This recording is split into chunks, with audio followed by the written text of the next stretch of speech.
اعوذ باللہ السمیع العلیم العظیم الحفیظ بوجہ الکریم وسلطانہ القدیم من الرجس الخبیث المخبث الشیطان اللعین الرجیم وقبیلہ ونفخہ ونفسہ وہمزہ بسم اللہ الرحمن الرحیم۔ تمام نبیوں کے سردار حضرت محمد صلی اللہ علیہ وآلہ وسلم اور تمام مذاہب کے سردار دین اسلام کے پیروکاروں، السلام علیکم، طبتم، برکتیں اور رحمتیں آپ پر۔ صلاۃ و سلام حضور صلی اللہ علیہ وسلم کی ذات پر اور دنیا کے عظیم ماں باپ حضور کے ماں باپ پر۔ آج کی گفتگو 39ویں مرحلے میں داخل ہو گئی۔ آج کا سرنامہ کلام سید علاء الدین علی احمد گیلانی صابر کلیری قلندر چشتی رحمۃ اللہ علیہ، یہ آج کا سرنامہ کلام ہے۔ گفتگو جو ہے وہ آگے بڑھتی ہے۔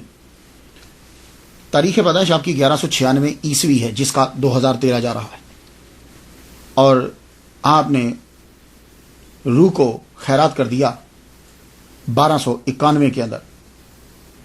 ٹوٹل عمر آپ کی 95 برس۔ ایک بات میں اور آپ کو بتاؤں کہ جب آپ ہجری گنیں گے اور اس کے ساتھ آپ عیسوی گنیں گے تو دونوں میں فرق پڑ جاتا ہے، یہ بات یاد رکھیے گا، کیونکہ وہ جو سال ہے وہ 10 دن پیچھے جاتا ہے نا، 10 دن پیچھے جاتا ہے ہر سال، تو اس لیے وہ فرق پڑتا ہے۔ تو جب کبھی گنیں تو پریشان مت ہوا کریں، کیونکہ اگر آپ ہجری کے سال گنیں گے تو وہ کسی اور تاریخ میں پڑیں گے، اور اگر آپ دوسرے سال گنیں گے تو وہ جو ہیں وہ جا کر اور طرح سے جا کر پورے پڑیں گے، تو اس لیے یہ بہت دھیان دینا ہے آپ نے۔ ٹوٹل عمر آپ کی 95 برس۔ آپ کی پیدائش جو ہے وہ ہرات میں ہوئی۔ ہرات جو ہے یہ افغانستان کے اندر ہے، افغانستان پاکستان کے ساتھ اس کا جو ہے وہ بارڈر لگتا ہے۔ ہرات میں آپ کی ولادت ہوئی۔ آپ کے والد گرامی کا نام سید عبد الرحیم گیلانی رحمۃ اللہ علیہ ہے۔ ساور پیا کے والد گرامی غوث پاک عبد القادر گیلانی رحمۃ اللہ علیہ کی اولاد سے ہیں۔ آپ کے والد گرامی کے اندر ہی بچپن سے ہی کلندرانہ صفات تھی۔ آپ جانتے ہیں نا نومیرک کلندر کسے کہتے ہیں؟ کلندر کی بہت سی تعریفات ہیں، تو ڈیفینیشنز کے اندر ایک یہ بھی ہے کہ وہ کلندر جو ہوتا ہے وہ ایک جگہ رکتا نہیں ہے، وہ چلتا رہتا ہے، پھرتا ہے، اس کی طبیعت کے اندر ٹھہراؤ بہت کم ہوتا ہے۔ تو صابر پیا، پورا نام پھر ایک دفعہ سن لیجئے، سید علاء الدین علی احمد گیلانی صابر کلیری قلندر چشتی رحمۃ اللہ علیہ۔ آپ کے والد گرامی، اور اس کا مطلب یہ ہوا کہ صابر پیا کلیر والے جو ہیں یہ سید ہیں، گیلانی سید ہیں اپنے ابا کی طرف سے، اور آپ کی والدہ کا نام حاجرہ ہے، اور یہ حاجرہ جو ہیں یہ بڑی بہن ہیں بابا فرید الدین گنجے شکر رحمۃ اللہ علیہ کی، جو پاک پتن والے ہیں، ان کی بڑی بہن ہیں ان کی والدہ۔ تو صابر پیا کلیر والے ابا کی طرف سے سید ہیں، اور ظاہر ہے جو ابا کی ذات ہوتی ہے وہی بیٹے کی ہوتی ہے۔ ابا کی طرف سے گیلانی سید ہیں، اور اماں کی طرف سے فاروقی ہیں، حضرت عمر رضی اللہ تعالیٰ عنہ کی اولاد سے۔ بابا فرید کا شجرہ نسب جو ہے وہ جا کر حضرت عمر رضی اللہ تعالیٰ عنہ سے ملتا ہے۔ صابر پیا کے والد گرامی سید عبد الرحیم گیلانی رحمۃ اللہ علیہ، آپ کے اندر صفت جو ہے نا وہ وہی کلندرانہ، بغداد سے افغانستان۔